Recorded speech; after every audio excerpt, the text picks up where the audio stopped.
The Spin-off Podcast Network.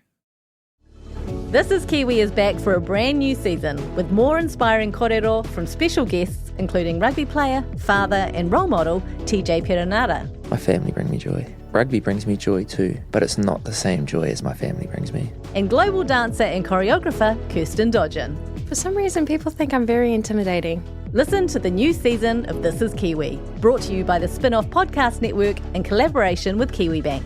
Available now wherever you get your podcasts. Do you find it hard staying optimistic with all the financial news in the media? I'm Bernard Hickey, and on my podcast, When the Facts Change, I'm here to help you navigate the ever-changing landscape of economics in Aotearoa. So join the conversation every Friday on When the Facts Change, brought to you by the Spin-off Podcast Network in partnership with KiwiBank. NAIR is public interest journalism funded through New Zealand On Air. Nau mai, haere mai, whakatau mai rā, he kōnei purangi tēnei, e pāna ki te ao Māori, me te ao hurihuri. I'm Leonie Hayden. This is a podcast about being Māori in the modern world. Welcome to NAIR.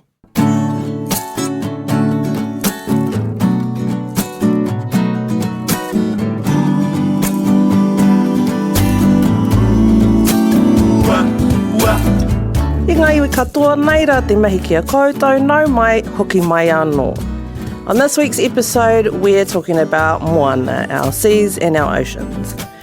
Now, you might be curious to know why, when there's so much news going on in the world, or even in this country, why we're doing an episode about something so vast.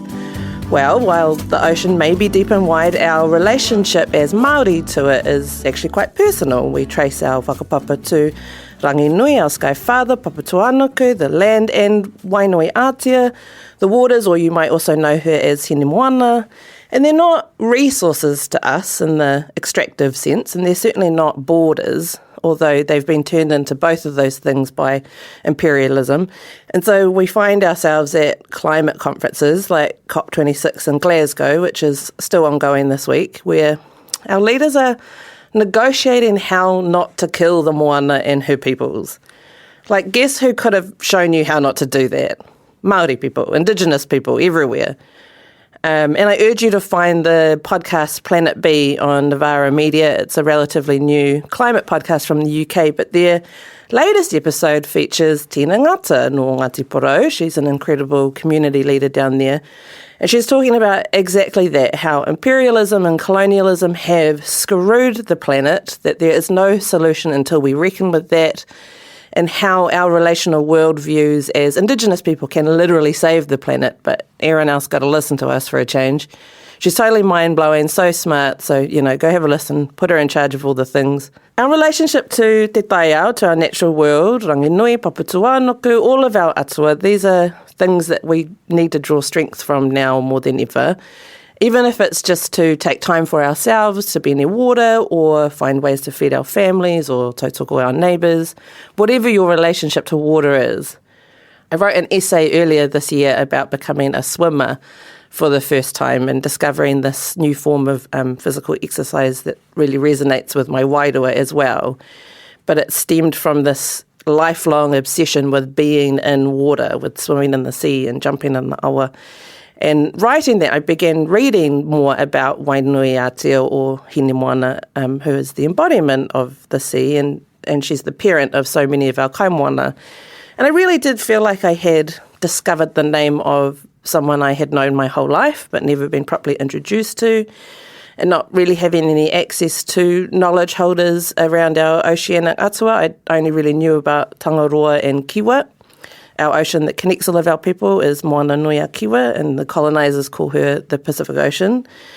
And moana is talked about as Kiwa's wife and also as Ranginui's first wife, and so she's in competition with Papatuanuku. She erodes Papatuanuku's shores. And I have to say I balk a little bit when anyone is only talked about as someone else's wife in real life and in our pūrākau. And I know that there's more to her than that, and I really hope to meet a knowledge holder who can tell me more. If you're out there, please get in touch.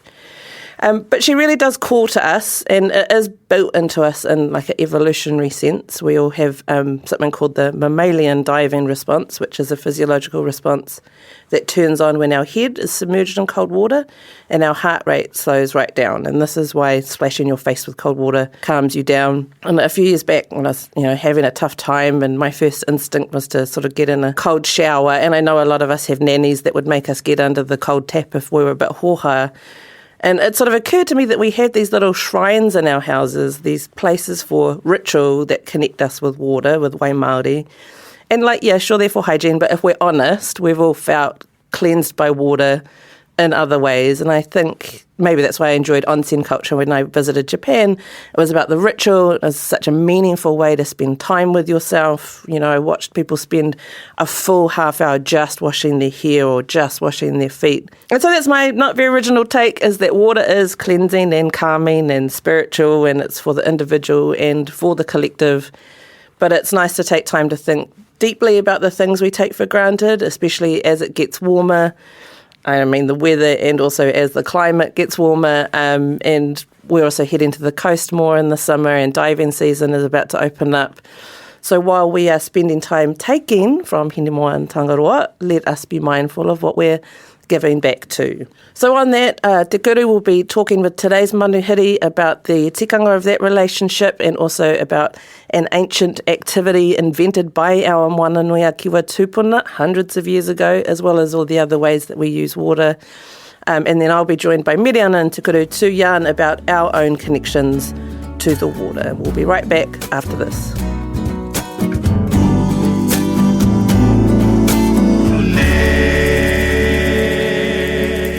Tēnā koutou e whakarongo atu ana, kua tau mai te uri a tā manuhiri, au e pōhatu a Porou, he tama o te tai rāwhiti, he toa eke ngaru, koia te hea mana o te kōhanga reo, e whakapau kaha nei ki te poipoi, i tērā tino kaupapa o tātou, hei oranga, mō ngā tamariki e rea ake ana, he pāpa, he hoatāne, he tangata ngākau nui ki ngā tikanga ki te reo, Raniera Proctor, Chief, nau mai, kei te aha.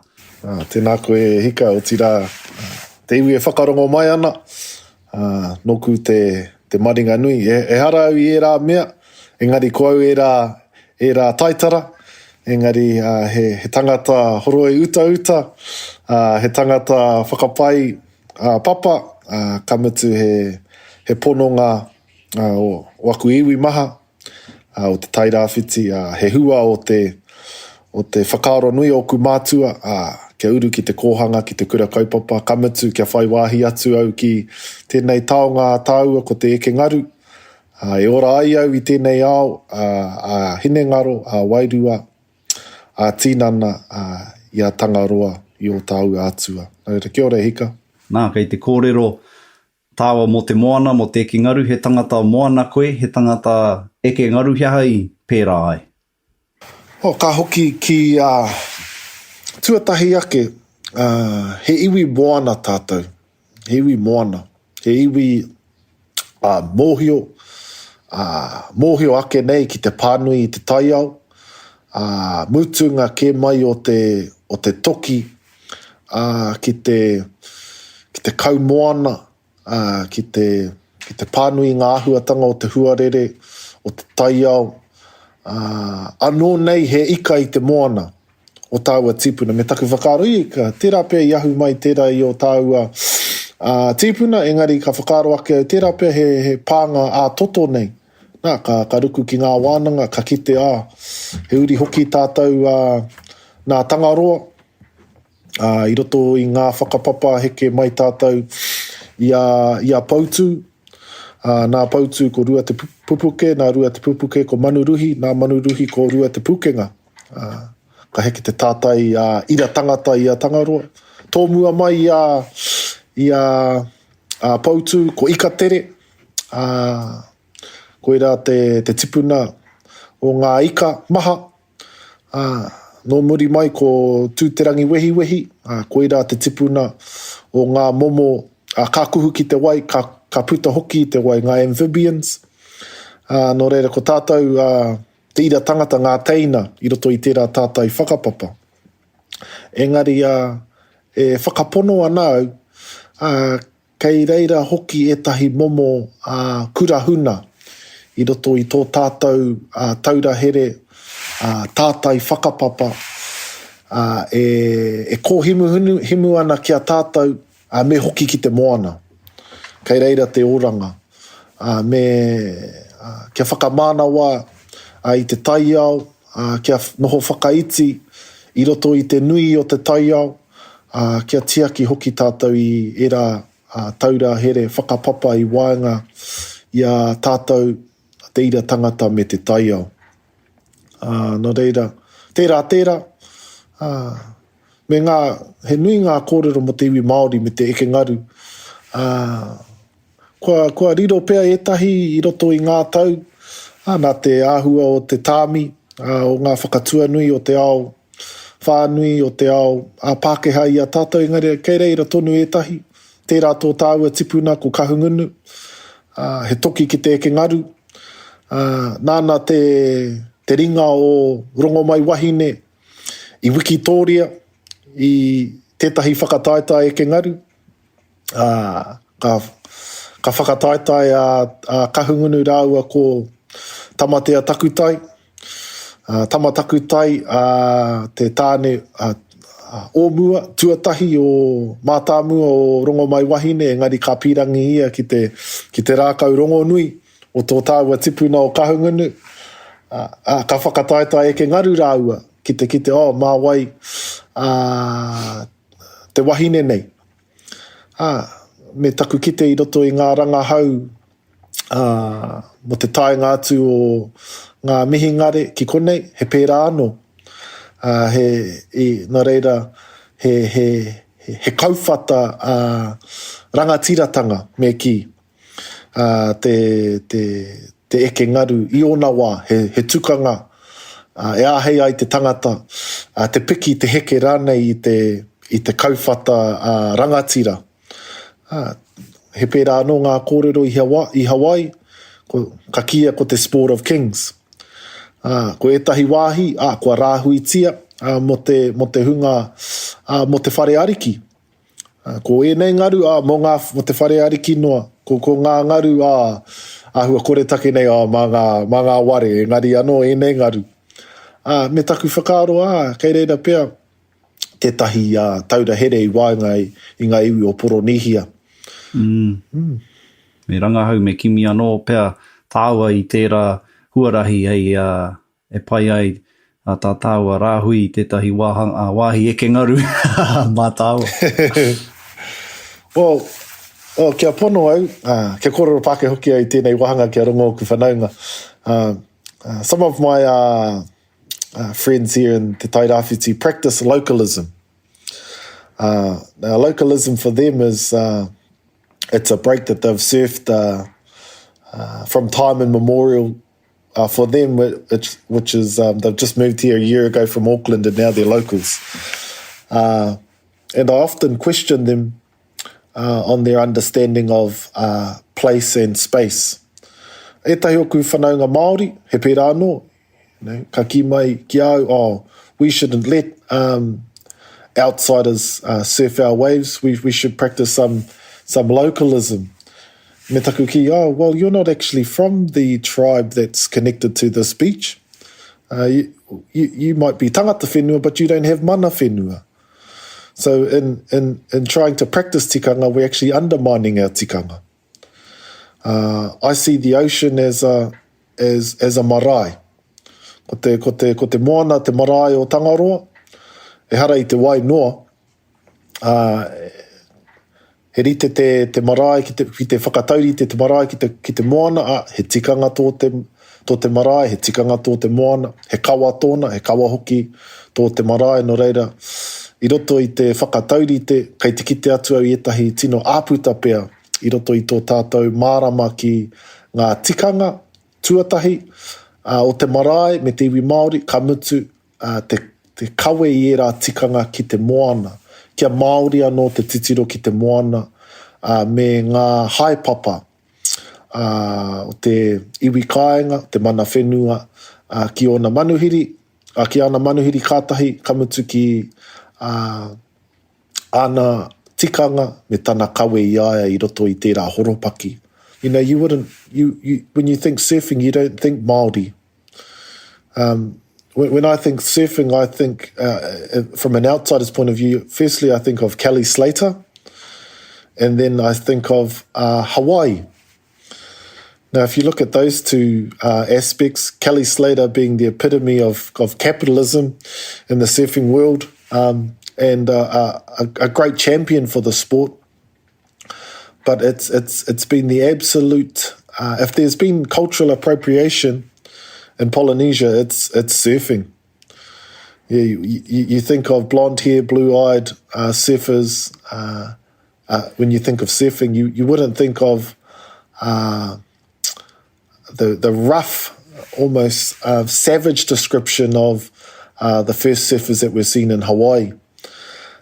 So there's been a massive cultural appropriation, and then with that, our tikanga that we would have applied to practice surfing safely and in our way. So that's definitely a piece of work that needs to be explored further. How whakaaro ki tērā te whakawhānui ake pia I te whakaaro Māori ki taua hononga, ki te moana I kōrero koe mo te kauaka he momo arawhata, te eke ngaru e rena kia I tērā taura here ki te moana, a wairua nei, a hinengaro nei. O ko te take I tino a mimiti te puna eke ngaru I roto I a tātou ko te tahuri ki te whakapono. Nā te whakapono te eke ngaru I tāmi ai. Te tangata tuatahi, te mihingare tuatahi tai ki Hawaii, te tahi wana mahi tuatahi ko te whakakore I ngā ahuatanga o te ahurea e tūhono ai te taua ahurea take nei ki ona atua. Nā ko te eke ngaru tētahi, ko te hula tētahi, ko te lei, mau I ngā lei tētahi nā. Ki te whakaaro ake au mena, ko te whakakore I te taura here ki te atua, te take I mimiti ai, te Marama ki te tikanga. Me hoki pea tuatahi ki te ruku anō ki o tāua atua, me te rangahau I ngā tikanga, I ngā kōrero, kamatu he waihanga tikanga hou. Etahi wā, kua roa te taura here e tāwewe ana, te taia te tīpona anō. Anō reira me whakari te tikanga hou, mo te ao hou, mo ngā tamariki o nāianei. Tētahi ngā ahuatanga kei te kite au, I roto I tō tāuiwi Māori. Kaore I te mōhio ki te kaukau.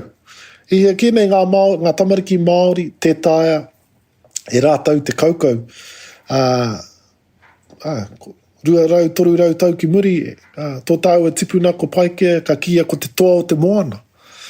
Nō reira, kua heke tātou mai te taumata o te toa o te moana ki te hunga, ka noho ki te mātaki pauka whakātanoa.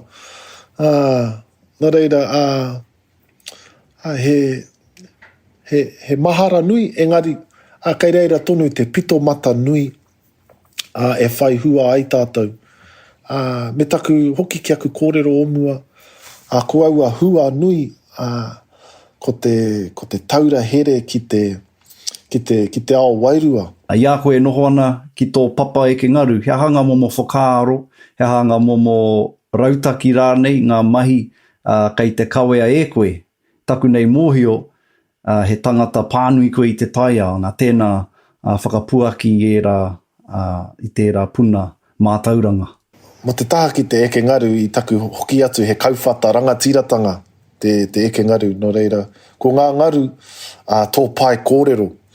Nō reira, ko te whāinga kia nui o ekenga, kia pai ai tō kōrero. Nō reira, he maha ngā rautaki e whai ngaru ai te tangata.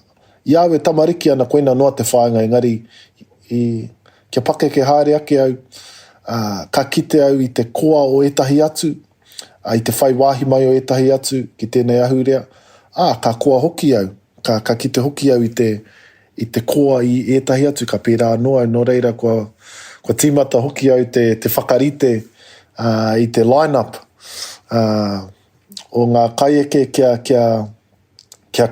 kai te katoa. Mehemea ko te moana taku marae, me manaki aku manuhiri, me tiaki hoki a rātou, me whai wāhi rātou ki ngā ngaru. Engari, etahi wā, he mō rea tō te moana, he wāhi mō rea.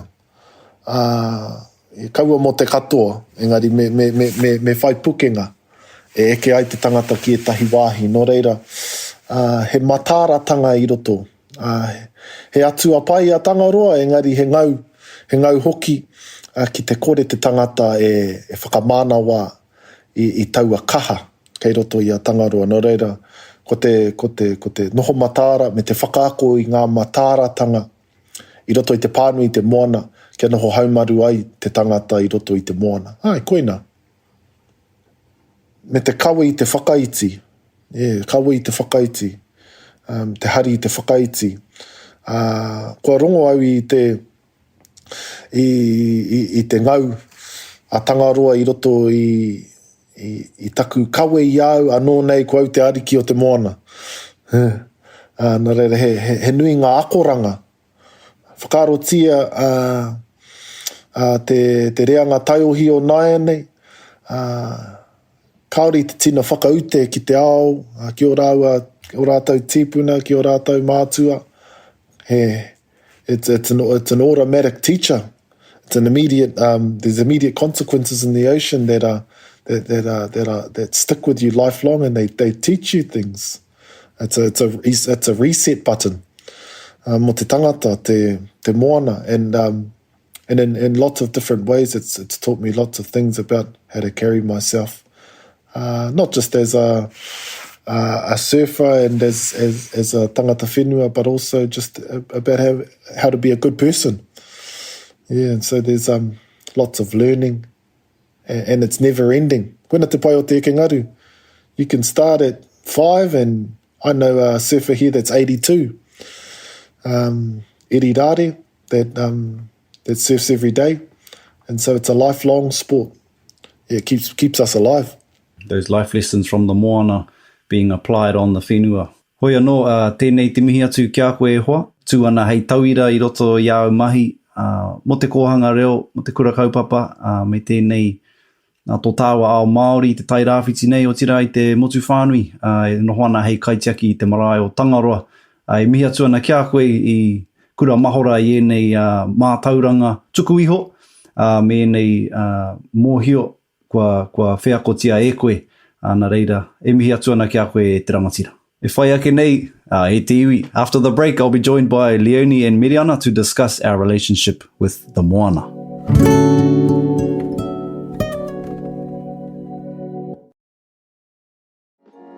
Kia ora, I'm Alex Casey, Senior Writer at The Spinoff.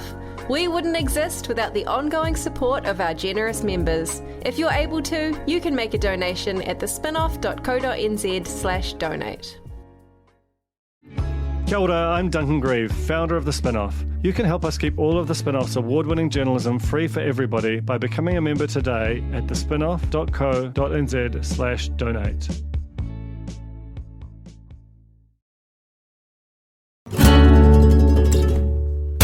Hoki mai anō, I am here with my podcast co-hosts, Te Kuru o te Marama Jews and Meriana Johnsen.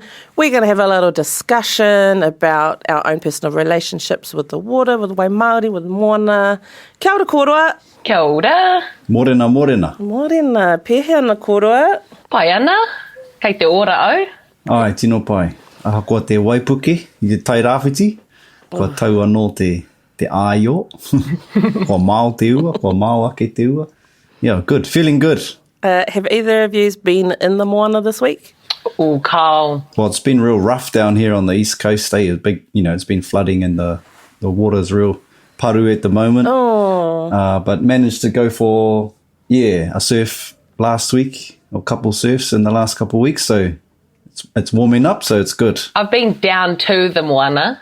I quite like to go down to Island Bay, which, for those of you not in Porneke, is directly opposite the South Island.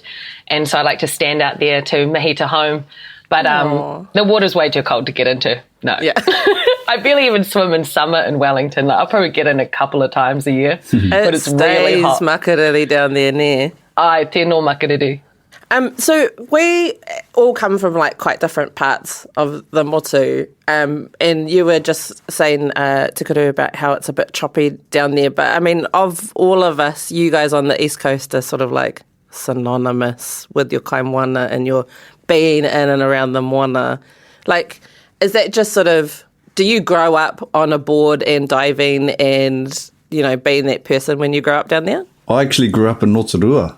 Oh, true. Yeah, which was, on the edge of the lake though. So I grew up in the water, but we would always make time to go to Maketu and Ohope to surf, or try and surf, Pukehina, these areas in Tarawa land. And also, coming down the coast, spend a bit of time in the moana as well. So a bit of a water baby. Always had a relationship with the wai, whether it's fresh water or salt water. But it's mean living back on the coast and living that lifestyle of being by the moana and sort of living by the tide and checking the tide, or trying to learn how to read it naturally, so you kind of know what's always happening. Trying to get back to that mātauranga that our tipuna had, one wave at a time.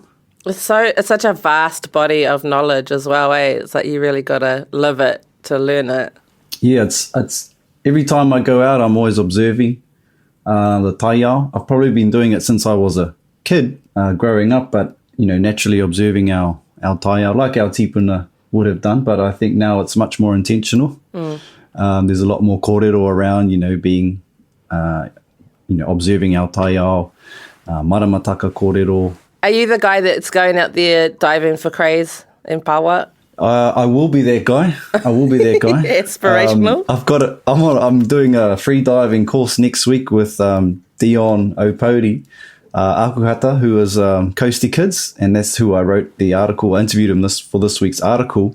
He is a pretty legendary free diver here on the coast, and he's sort of leading a movement of sustainable kaimoana gathering and prioritizing being safe in the water and just getting back to diving without tanks and things like that, because as he says, that's just feels more natural. So are you learning to free dive without a tank? Yeah, so he runs a course. Yeah. I mean, I've done a bit of diving, but I'm not like a pro. There's always and if you want to go deeper, I feel like you gotta upskill and learn what's safe and what's not safe. Someone like Dion, he dives up to 25 meters, which is pretty impressive, really. Wow. Like, I think there's probably a minority in Aotearoa who do that, but it's such a big part of our culture as Māori, and even as for anyone living in Aotearoa who are fortunate enough to do that. So I really want to explore, get out of the rock pools and go a bit deeper and get some kai. Okay, I'll stay in the rock pools, eh? That's where I'm comfortable. Yeah. My favourite thing in like the whole world is just being in the low tide and gathering pipi and tuatua. I think that's like the most meditative activity on earth, maybe aside from swimming itself. But my boyfriend, who isn't Māori, has been perfectly trained that if we're out driving near the coast, if you see Māori in the bay with their pants rolled up, he doesn't even ask anymore. He just pulls over and I hop out and I go ask if I can get some too. He knows. Grab a couple. He knows. And what, Meriana, did you grow up on the water? Yeah, I always grew up around the water. I'm also from the East Coast. The East Coast that no one thinks about, East Coast of Te Waipounamu. Ngāti Porou, you guys claim exclusive domain of the East Coast. Yeah. We've got a copyright on that. So the family farm is about 2 kilometres from Marfell's Beach, which is just across the Cook Strait. So we would go swimming there, but it was mainly us just being like beaten around by the waves on our boogie boards. Wasn't really much swimming. It was pretty rough.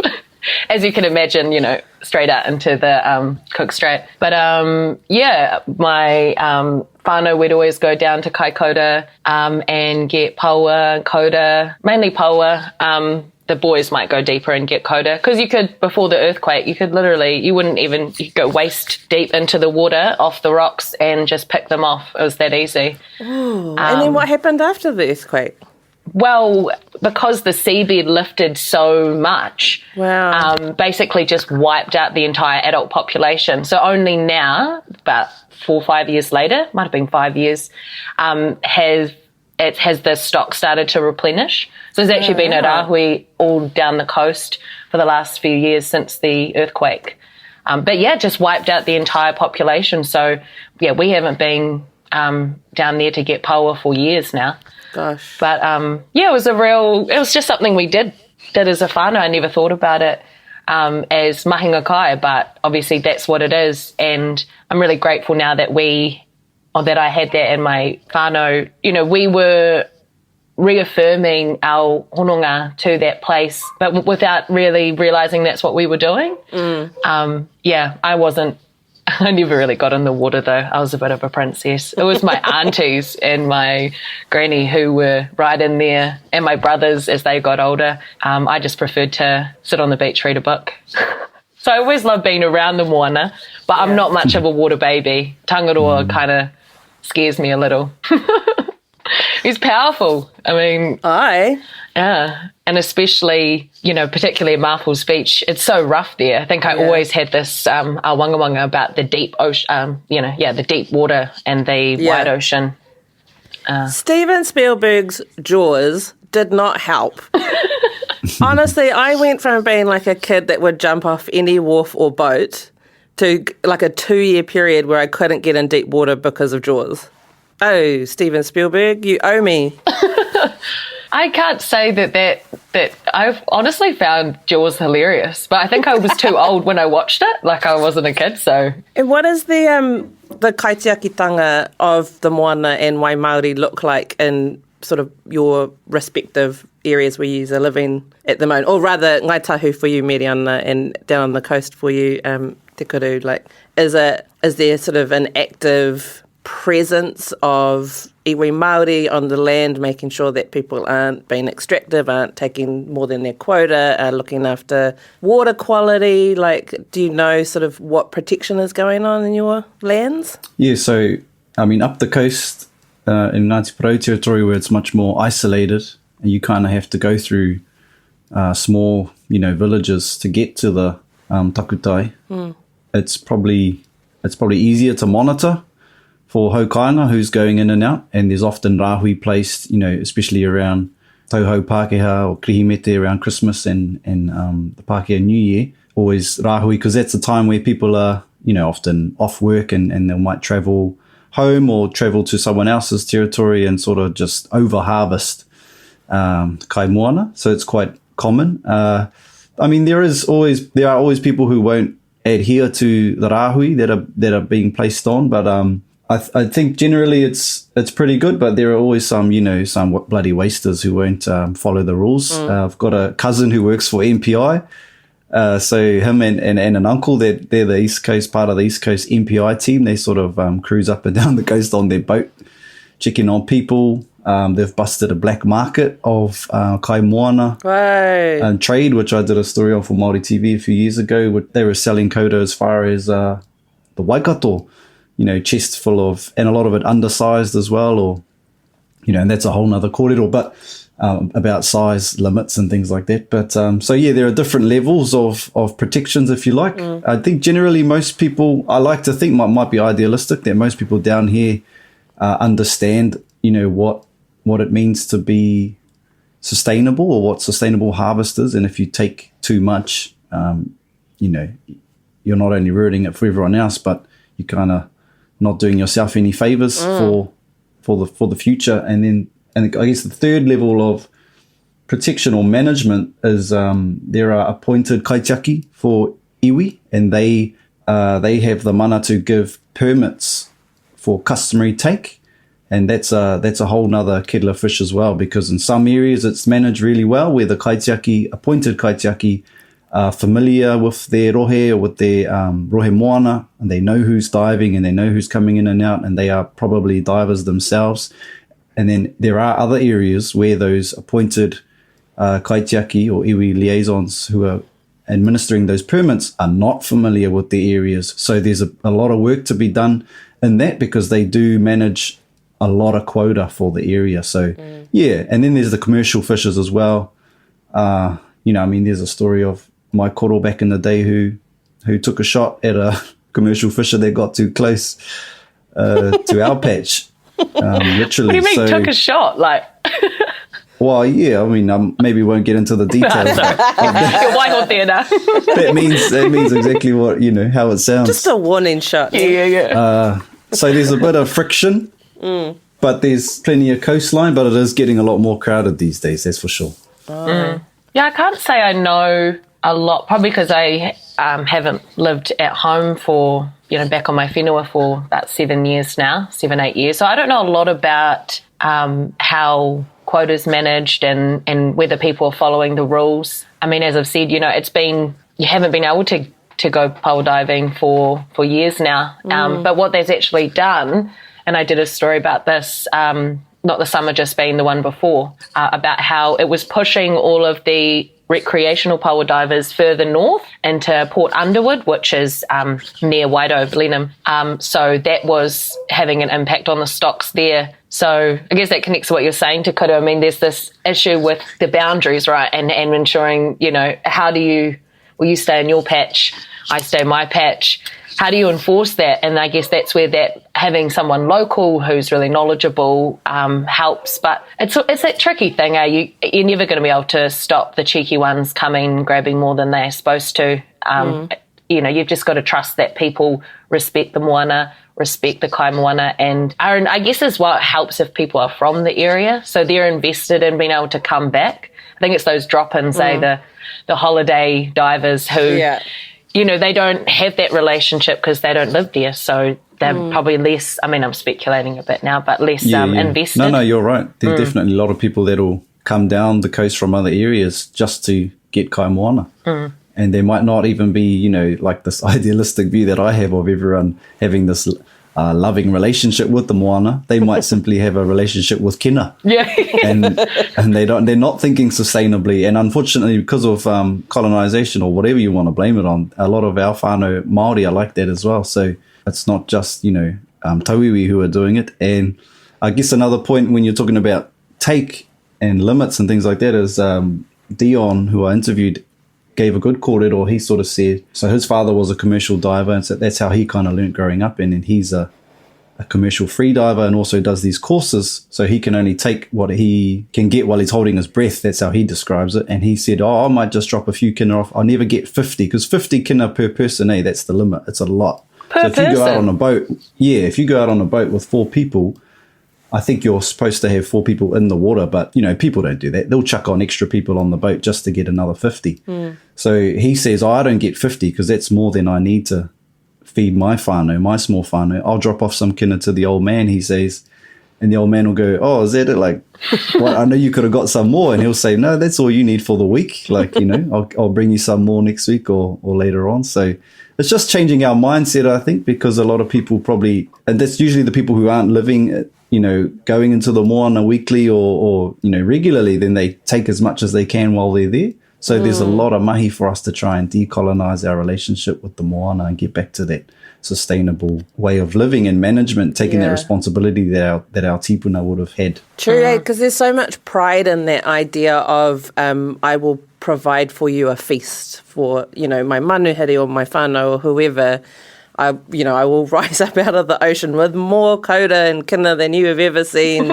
And that's, how I will manaki you. But, you make a great point about, just taking what you need to eat. While we're talking about moana and kaimoana, what are your guys' favourite delicacies? I will eat all of a koura from top to tail and suck on those legs until it loses its colour. Yep. But my most controversial kaimoana take is I love kina cooked in cream and like fettuccine. It's so bougie. I love it. Bougie I know, Māori. it's so bougie. I love it fresh. Don't get me wrong. But I just think it's so yum with like garlic and cream and pasta. It's too bougie. Do you drink the poha from the kina? Yeah. What about you, Meriana? Oh, well, it's got to be kauda. Ko tōku tēnō kaimoana. Same. I actually had, last summer, a whānau friend made kauda dip. And when they first put it in front of me, I was like, oh, you can't do that. Like, you can't waste good crayfish in a dip. It was phenomenal. It was really good. So I want to try and make that. But yeah, got to be kauda. I'm the same with you, Leonie. Like, I'll suck on the legs. I will just like pull every morsel of like flesh out of it. So good. All you need is a little bit of cracked pepper, bit of lemon. Mwah, beautiful. I love it. Yeah, kauda's it for me. Paua, so. What about you, Kuru? I can't understand that. Power is so. Power to me is the creme de la creme. You know, it is the most, for me, the most sought after, and if it was back in the day, the most fought after, I reckon. True. Kaimoana. And I like So it with, good. yeah, I like it thinly sliced in a pan with a little bit of garlic and a bit of butter, and yeah, just like that. It's good. You're killing me. You're killing me. I think because we always had paua patties, and like I reckon like the way you've like steaks, like little steaks, Yeah. they would be yum. Like those rubbery power patties that you get at the takeaways. Like, oh yeah, power fritter. Like, oh. I think just growing up inland and just not having power, it's just this, this wonderful world of flavour that you never really engaged with, only on the one-offs. So I love how your Yeah. eyes are sparkling while you're talking about power. It's delightful. I'm getting excited for summer. Yeah. See, I was spoiled, so I just had it all the time. Here I am, like, yeah, it's okay. That's it. Yeah. Shall we move on, eh? No. This conversation has made me so hungry. Yeah, hard. I can't understand, firstly, because I don't like kina. So I'm like, what do you need 50 kina for? But also, like, would you freeze them?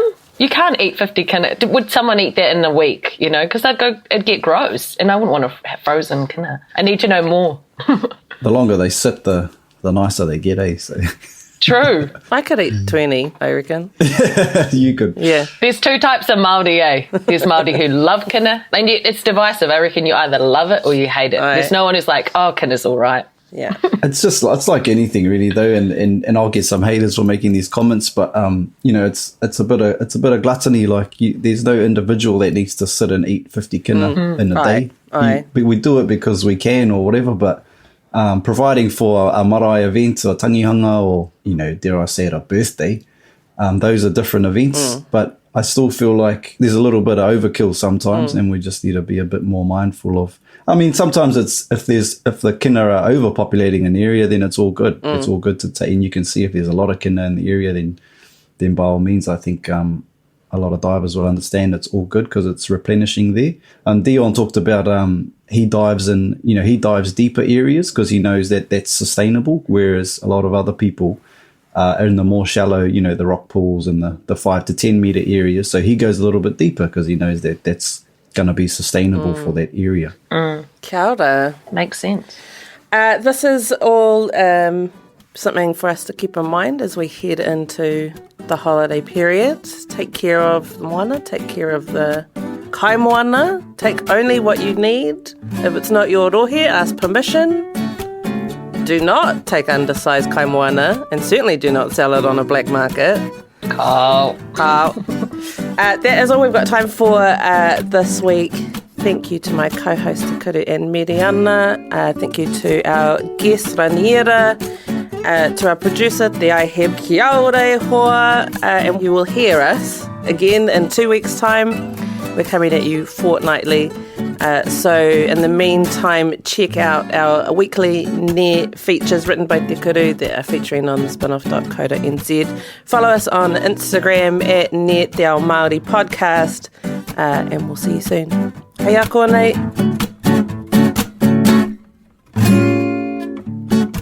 NAIR is public interest journalism funded through New Zealand On Air and brought to you by the Spinoff Podcast Network.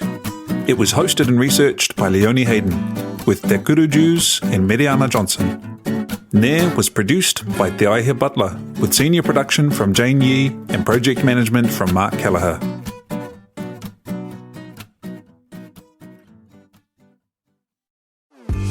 Talo for Lover. I'm Madeline Chapman, editor at The Spinoff. If you have the means, consider supporting our high-quality journalism by becoming a Spinoff member. Sign up now at thespinoff.co.nz/donate. Are you curious about how business can be better?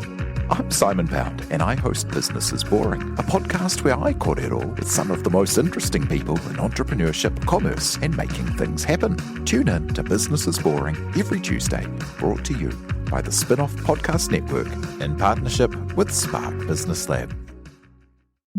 The Spinoff Podcast Network.